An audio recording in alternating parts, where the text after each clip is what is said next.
किस्सा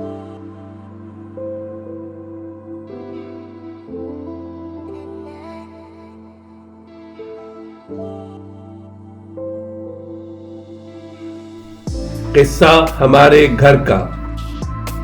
आता है याद अब भी वो घर जहां हमारा बचपन में था ठिकाना।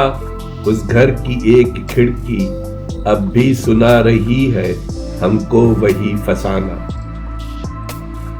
सूरज की तेज किरणें उस घर में जब भी आती करती हमें दीवाना। हम सबसे प्यार करते अम्मी से जाके कहते अम्मी ये लो खजाना।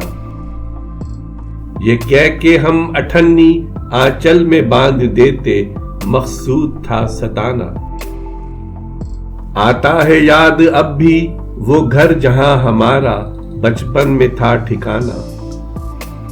जब चांदनी छिटकती हम चांदनी के अंदर गाते हमेशा गाना। एक पेड़ था तो घर में डाला था उसमें झूला। हम खुद न झूल पाते अम्मी हमें बिठाकर कुछ देर जब झुलाती याद आते हमको नाना। आता है याद अब भी वो घर जहां हमारा बचपन में था ठिकाना।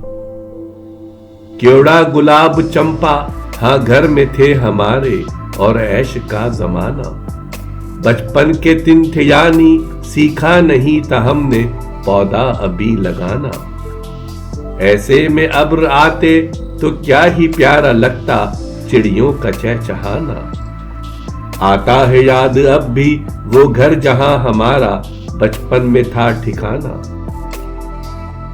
घर से हमारी उल्फत है देश से मोहब्बत। अब जिंदगी हमारी है देश को सजाना।